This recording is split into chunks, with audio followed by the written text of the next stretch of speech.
উনি এক জায়গায় বলেছেন দাঁড়িয়ে যে ঋণ খেলাপিদের এই সংসদে দাঁড়িয়ে কথা বলতে।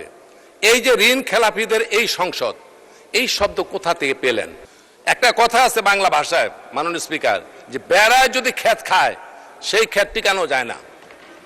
বেড়ায় যদি ক্ষেত খায় সেই ক্ষেত জমিন টিকানো যায় না। জনাব ফজলুল হক মিলন, আপনি বোধহয় দাঁড়িয়েছিলেন। ধন্যবাদ মাননীয় স্পিকার। মাননীয় স্পিকার, আমি যে এই ব্যাপারে কথা বলতে চাচ্ছি এটা মনে সকলের বক্তব্য হওয়া উচিত। এই সংসদরা সকলেই বলেছেন প্রতিষ্ঠা লগ্নে থেকে যে এই সংসদটা একটা ব্যতিক্রমধর্মী সংসদ। অনেক আন্দোলন সংগ্রামের পরে ত্যাগের বিনিময়ে সর্বজন গ্রহণযোগ্য একটা অবাধ সুষ্ঠু নির্বাচনের মাধ্যমে এই সংসদ গঠিত হয়েছে। দেশে বিদেশে সম্মানিত হয়েছে, আমরা সম্মানিত হয়েছি, দেশবাসী সম্মানিত হয়েছে। বিগত অনেকগুলি বছর ভোটারবিহীন নির্বাচনের মাধ্যমে সংসদ কলুষিত করা হয়েছে। সেইখানে সংসদের মর্যাদা অন্য যে কোনো সংসদে হচ্ছে আমরা মনে করি অনেক উচ্চে। কিন্তু আমরা যখন বক্তব্য রাখি, দুঃখজনক হলো সত্য, হয়তো খেয়াল করি না, কিন্তু আমরা অনেকেই অবচেতন মনে হোক সচেতন মনে হোক এমন কিছু কথাই সংসদ উচ্চারণ করি যা আমাদের ভাবমূর্তি ক্ষুণ্ণ করে, আমাদের বিতর্কিত করে, মর্যাদাকে খাটো করে। আজকের বক্তব্য চলাকালীন মাননীয় সংসদ সদস্য জিনায়দ চাঁদ আবু তাহের উনি এক জায়গায় বলেছেন দাঁড়িয়ে যে ঋণ খেলাপিদের এই সংসদে দাঁড়িয়ে কথা বলতে। এই যে ঋণ খেলাপিদের এই সংসদ, এই শব্দ কোথা থেকে পেলেন? মাননীয় সদস্য, একটু সময় দিন। না, এটা জিনাইদা চার বলেননি। আমি যতটুকু শুনতে পেরেছি এটা রুমিন ফারহানা বলেছিলেন। ঋণ খেলাপিদের এই সংসদে দাঁড়িয়ে বলতে।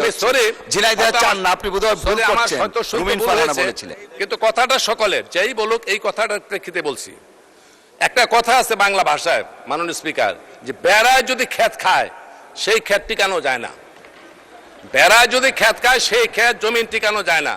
এইখানে নির্বাচিত হয়ে নিজের মর্যাদা নিজে হানি করার জন্য, ভুলণ্ঠিত করার জন্য আমরা যদি আত্মঘাতী সমালোচকের আত্মঘাতী কথা বলি, ঋণ খেলাপি হয়ে কে সংসদ নির্বাচনে অংশগ্রহণ করতে পারে না।